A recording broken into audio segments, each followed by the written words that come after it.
Hello and welcome to the 10th Rotax World Grand Finals in Egypt. I'm Tiffany Chittenden and I hope you enjoy the event. In 10 years, the Rotax Max Challenge Grand Finals have become the biggest kart racing series in the world. After the 2003 finals, hosted in January 2004, the Grand Finals returned to Egypt, to the peninsula of Sinai.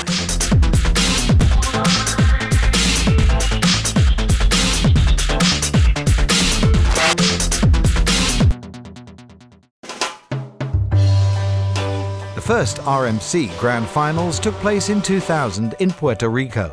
Since that first race, the Grand Finals have been held in Malaysia, South Africa, Spain, Portugal, the United Arab Emirates, Italy, and here in Egypt. In fact, this was the second time the Grand Finals have been held at the track of the Ghibli Raceway, which is located within a 5 to 10 kilometer distance from the airport.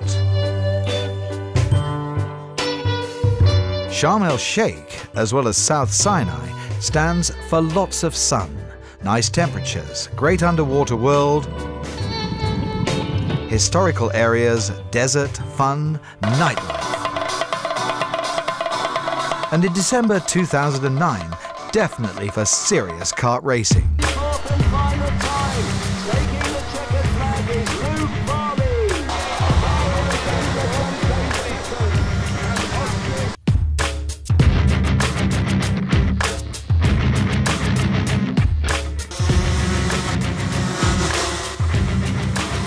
BRP Powertrain, formerly BRP Rotax, a world leader in the production of recreational vehicles and engines, has yet again assembled many of the world's top karting drivers to compete in its annual World Championship event, the Rotax Max Challenge Grand Finals.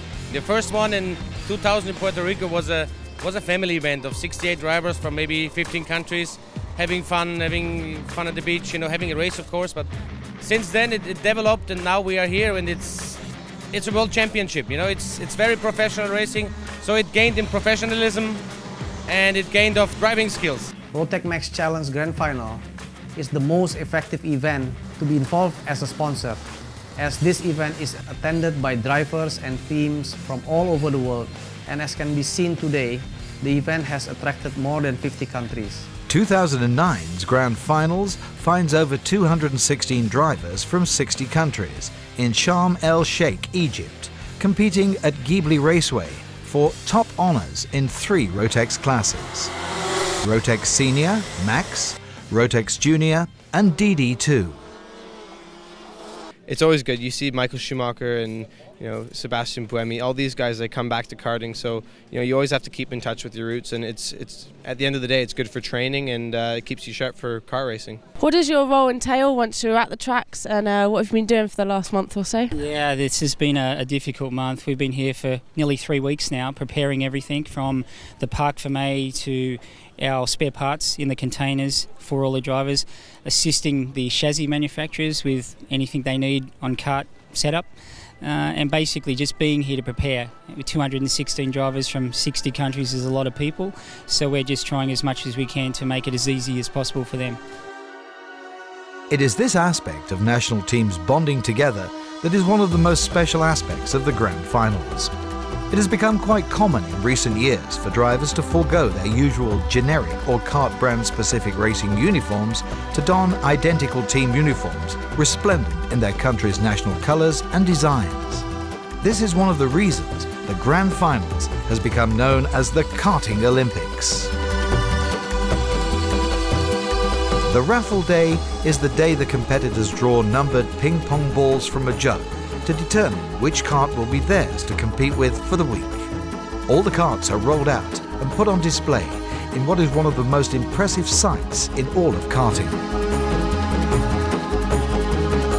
The first time the Grand Finals were held in Sharm el-Sheikh was coincidentally the first time a spec chassis was utilised. CRG has continued to be a strong supporter of the spec chassis program and returns this year as the official chassis of both the DD2 and Senior Max classes. In the grand final of Rotax, you have the possibility for race with the same material with every other country. In the KF, in the other categories, the problem, the material is free. For this is a little bit different.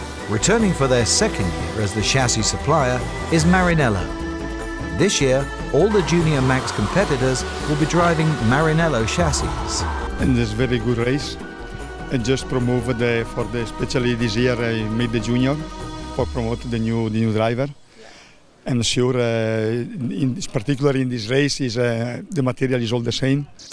Once back in their pit stalls, the crews spent the next few hours installing seats, mounting tyres, and doing their own final preparations to get ready for the first practice sessions.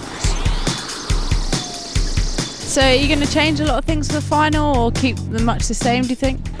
Well, if we kept them the same, we probably wouldn't have a chance of winning, so we're just always changing the kart, and each time we're just going faster and faster, so just going to make changes all the time.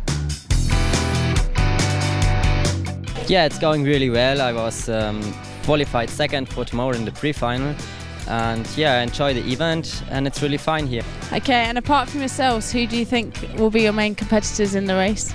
Well, I think Luke Farley, because he's really quick. He's even quick as me, so it's gonna be hard. Okay, thank you.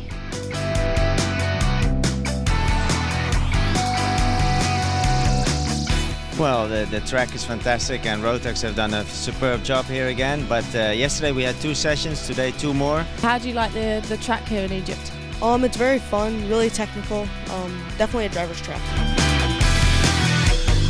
Okay, so since we're in Egypt, can you walk like an Egyptian? Do you want to show us? I could probably sing the song. Okay. Walk like an Egyptian, walk like an Egyptian.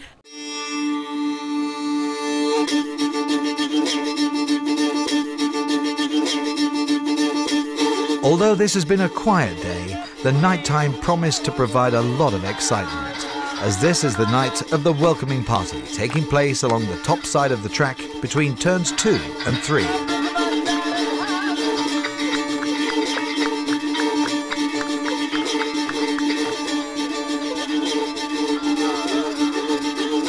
Most of the work that we have to do is basically get the track and the facilities ready for all the different drivers, for the organizers, for the press, for the officials, ready.